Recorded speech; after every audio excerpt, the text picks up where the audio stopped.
Akabenje kano kagudde ku ssaawa nga 5 ez'ekiro ekikeesezza olwaleero Katabalanga ze kilomita nga 5 zokka okuva mu kutuuka mu kibuga ky'e Mubende.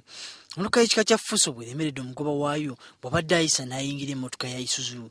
Abantu basatu bafiiriddewo mbulaga ate abalala abawera ne baddusibwa mu ddwaliro e Mubende ng'embeera mbi ddala ng'abasinga babadde bakutuse amagulu n'emikono. Wabula akulira poliisi y'e Mubende Mubende nga yakulembeddemu ekikwekweto ekidduukiridde abantu bano agamba nti akabenje kano kavudde ku kuvugisa kimama. Tulaba kutegera kyekigudde ka accident ate we are suspecting abantu bamwe bayinza kwebula nabo ndi bafa, so it is still very hard to establish because of the accident. Bano ne baddusiddwa mu ddwaliro e Mubende okufuna obujjanjabi era nno nga basanze abasawo baayo abasinga tebaliiyo ekibawaliza okutandika okuyomba.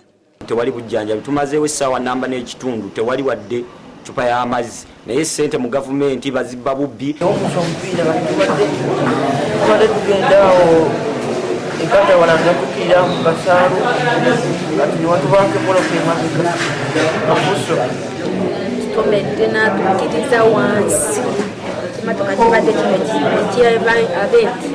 Wabula akulira eddwaliro ekkulu ery'e Mubende Edward Nkulunziza agambye nti basobodde okutaasaako abantu abamu naye olw'okuba abasawo tebasula mu ddwaliro kubanga tewali nnyumba zisulwamu. abasawo tebamala twandibadde ne ttiimu ya rapid response naye tetunagifunye.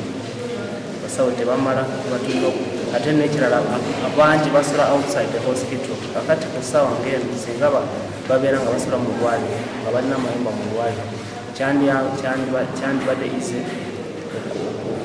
okubayita ne bajja ne batuyamba naye omuntu asula wala